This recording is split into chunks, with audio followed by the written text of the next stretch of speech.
cardiologist and researcher at NYU Langone and the chief medical officer at Isaac Health. Thank you for coming in this morning. Thank you so much. I think, a lot of people here, Bruce Willis is 67, which sounds relatively young. He's fit. They've always seen him in these, action roles.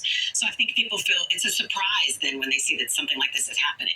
Yeah, conditions like FTD are really devastating for not just a patient, but the whole family. When a patient gets a diagnosis, the whole family gets the diagnosis.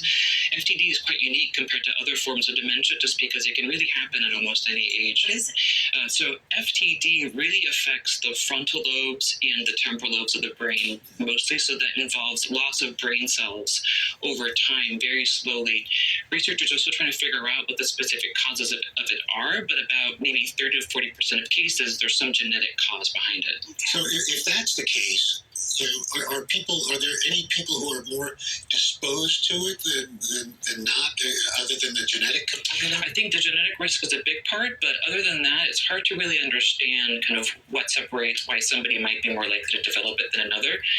Of the tens of thousands of people who are affected by FTD kind of nationwide and even more so worldwide, when we look at even just kind of sex-based differences, they're about the same between people who are male or female.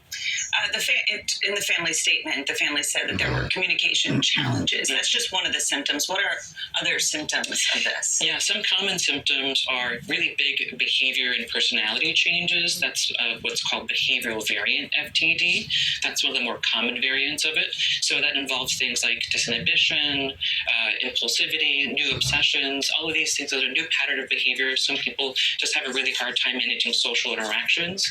There can be excessive kind of gambling, kind of disinhibited spending.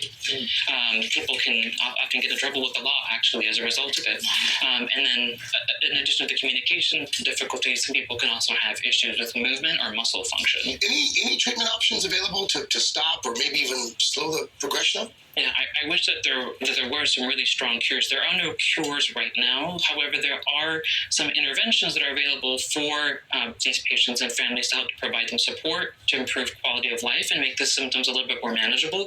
But I think this is what's really important about kind of sharing stories like this, which is to shine light on the existence of it and how it can affect anyone, but also that there's a lot more work that needs to be done in terms of the research to find a cure. Absolutely. Solid. Dr. Salinas, thank you. Thank you. Willis has been on our show before. Yeah.